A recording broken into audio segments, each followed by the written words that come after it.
Hello दोस्तों, नमस्कार। पराक्रम एकेडमी के करंट अफेयर सेक्शन में आपका स्वागत है। एक बार फिर हम आपके लिए लेकर हाजिर हैं देश विदेश में आपके प्रदेशों से संबंधित समसामयिक घटनाओं पर आधारित महत्वपूर्ण प्रश्न और उनके उत्तर, जो कि किसी भी कॉम्पिटेटिव एग्जाम के लिए बहुत ही इंपॉर्टेंट हैं। तो आइए डिस्कस करते हैं आज के करंट अफेयर सेक्शन का फर्स्ट क्वेश्चन। मेरा पहला प्रश्न है, हाल ही में अंतर्राष्ट्रीय ओजोन परत संरक्षण दिवस कब मनाया गया है? मतलब कि अंतर्राष्ट्रीय ओजोन परत संरक्षण दिवस कब मनाया जाता है? चार ऑप्शंस हैं, 14 सितंबर, 16 सितंबर, 15 सितंबर या 17 सितंबर। तो इस क्वेश्चन का सही आंसर है 16 सितंबर। जी हाँ, अंतर्राष्ट्रीय ओजोन परत संरक्षण दिवस मनाया जाता है 16 सितंबर को।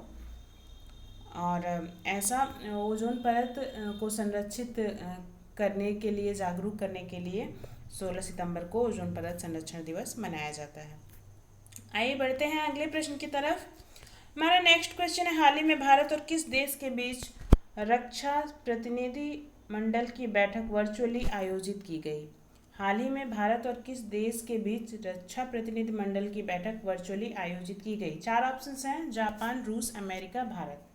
तो इस क्वेश्चन का सही आंसर है अमेरिका। जी हाँ, भारत और अमेरिका के बीच रक्षा प्रतिनिधि मंडल की बैठक वर्चुअली आयोजित की गई।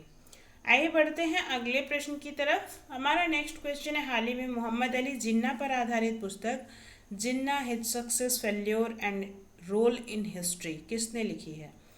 मोहम्मद अली जिन्ना पर आधारित पुस्तक Jinnah his success failure and role in history किसने लिखी है? चार ऑप्शन हैं, जयशंकर घोष, इश्तियाक अहमद, अरुण श्रीनिवास, इनमें से कोई नहीं। तो इस क्वेश्चन का सही आंसर है इश्तियाक अहमद। जी हाँ, इश्तियाक अहमद जो कि पाकिस्तानी मूल के स्वीडिश लेखक हैं, इन्होंने मोहम्मद अली जिन्ना पर आधारित पुस्तक Jinnah his success failure and role in history लिखी है। आइए बढ़ते हैं अगले प्रश्न की तरफ। हमारा नेक्स्ट क्वेश्चन है, हाल ही में उत्तर प्रदेश सरकार ने आगरा के निर्माणाधीन मुगल म्यूजियम का नाम किसके नाम पर रखने की घोषणा की है? आगरा में निर्माणाधीन मुगल म्यूजियम का नाम किसके नाम पर रखने की घोषणा की है? चार ऑप्शन हैं, दीनदयाल उपाध्याय, सम्राट अशोक, छत्रपति शिवाजी महाराज, महाराणा प्रताप। तो इस क्वेश्चन का सही आंसर है छत्रपति शिवाजी महाराज। जी हाँ, हाल ही में उत्तर प्रदेश सरकार ने आगरा के निर्माणाधीन मुगल म्यूजियम का नाम छत्रपति शिवाजी महाराज के नाम पर रखने की घोषणा की है। आइए बढ़ते हैं अगले प्रश्न की तरफ। हमारा नेक्स्ट क्वेश्चन है, हाल ही में किसने प्राचीन भारतीय संस्कृति का अध्ययन करने के लिए 16 सदस्यीय समिति का गठन किया है? किसने प्राचीन भारतीय संस्कृति का अध्ययन करने के लिए 16 सदस्यीय समिति का गठन किया है? चार ऑप्शंस हैं, नीति आयोग, केंद्रीय संस्कृति मंत्रालय, शिक्षा मंत्रालय, मानव संसाधन विकास मंत्रालय। तो इस क्वेश्चन का सही आंसर है केंद्रीय संस्कृति मंत्रालय। जी हाँ, केंद्रीय संस्कृति मंत्रालय ने प्राचीन भारतीय संस्कृति का अध्ययन करने के लिए 16 सदस्यीय समिति का गठन किया है। आइए बढ़ते हैं अगले प्रश्न की तरफ। हमारा नेक्स्ट क्वेश्चन है, हाल ही में किसने video production company HPE films का अधिग्रहण किया है?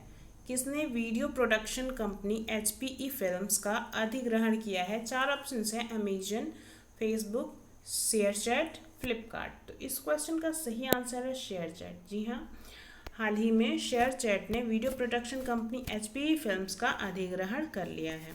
आइए बढ़ते हैं अगले प्रश्न की तरफ। हमारा नेक्स्ट क्वेश्चन है, ADB ने किसे भारत का कंट्री डायरेक्टर नियुक्त किया है? ADB यानी कि एशियन डेवलपमेंट बैंक ने किसे भारत का कंट्री डायरेक्टर नियुक्त किया है? चार ऑप्शंस हैं, जिन लिकुन, टेक्यो कोनिशी, सुनील अरोड़ा, राजीव वर्मा। तो इस क्वेश्चन का सही आंसर है टेक्यो कोनिशी। जी हाँ, ADB यानी कि एशियन डेवलपमेंट बैंक ने टेक्यो कोनिशी को भारत का कंट्री डायरेक्टर नियुक्त किया है। आइए बढ़ते हैं अगले प्रश्न की तरफ। हमारा नेक्स्ट क्वेश्चन है, किसे डेटन साहित्यिक शांति पुरस्कार 2020 यानी कि डेटन लिटरेसी पीस प्राइज के लाइफ टाइम अचीवमेंट अवार्ड से सम्मानित किया गया है? किसे डेटन लिटरेसी पीस प्राइज 2020 के लाइफ टाइम अचीवमेंट अवार्ड से सम्मानित किया गया है? चार ऑप्शंस हैं, हामिशी, सायरा, मार्गरेट एटवुड और हट्समैन। तो इस क्वेश्चन का सही आंसर है मार्गरेट एटवुड। जी हाँ, मार्गरेट एटवुड को डेटन साहित्यिक पुरस्कार 2020 के लाइफ टाइम अचीवमेंट अवार्ड से सम्मानित किया गया है। आइए बढ़ते हैं अगले प्रश्न की तरफ। हमारा नेक्स्ट क्वेश्चन है, दूसरी बार पूर्ण रूप से लॉकडाउन लगाने वाला पहला देश कौन बन गया है? दूसरी बार पूर्ण रूप से लॉकडाउन लगाने वाला पहला देश कौन बन गया है? 4 ऑप्शन है, भारत, इजराइल, अमेरिका, ईरान। तो इस क्वेश्चन का सही आंसर है इजराइल। जी हाँ, इजराइल दूसरी बार पूर्ण रूप से लॉकडाउन लगाने वाला पहला देश बन गया है। आइए बढ़ते हैं अगले प्रश्न की तरफ। हमारा नेक्स्ट क्वेश्चन है, किस राज्य के मुख्यमंत्री ने कोरोना विजय रथ का शुभारंभ किया? किस राज्य के मुख्यमंत्री ने कोरोना विजय रथ का शुभारंभ किया? 4 ऑप्शन है, छत्तीसगढ़, हरियाणा, बिहार, केरल। तो इस क्वेश्चन का सही आंसर है छत्तीसगढ़। जी हाँ, छत्तीसगढ़ राज्य के मुख्यमंत्री ने कोरोना विजय रथ का शुभारंभ किया। आइए देखते हैं हमारे कल पूछे गए प्रश्न का सही उत्तर क्या था। हमारा कल का प्रश्न था, हाल ही में डीआरडीओ ने मध्य प्रदेश के किस जिले में अपनी रिसर्च लैब खोलने की घोषणा की है? डीआरडीओ यानी कि defence research and development organisation ने मध्य प्रदेश के किस जिले में अपनी रिसर्च लैब खोलने की घोषणा की है? इस क्वेश्चन का सही आंसर था मुरैना। मुरैना जिले में डीआरडीओ ने अपनी रिसर्च लैब खोलने की घोषणा की है। आइए देखते हैं हमारे आज का प्रश्न क्या है। आपके लिए आज का प्रश्न है, वैज्ञानिकों को शुक्र ग्रह यानी कि वीनस पर एलियन लाइफ होने का संकेत किस गैस की वजह से मिले हैं? 4 ऑप्शंस हैं, फास्फीन, अमोनिया, मीथेन, ऑक्सीजन। इस क्वेश्चन का सही आंसर आप हमें कमेंट बॉक्स में दे सकते हैं। और इसी तरह के करंट अफेयर्स प्रतिदिन प्राप्त करने के लिए हमारे साथ जुड़े रहें हमारे चैनल पराक्रम एकेडमी पर। और यदि अभी तक आपने हमारे चैनल को सब्सक्राइब नहीं किया है तो सब्सक्राइब करें, लाइक करें, ज़्यादा से ज़्यादा स्टडी रिलेटेड ग्रुप्स में शेयर करें और हाँ, अपनी कीमती राय हमें कमेंट बॉक्स में ज़रूर दें। धन्यवाद।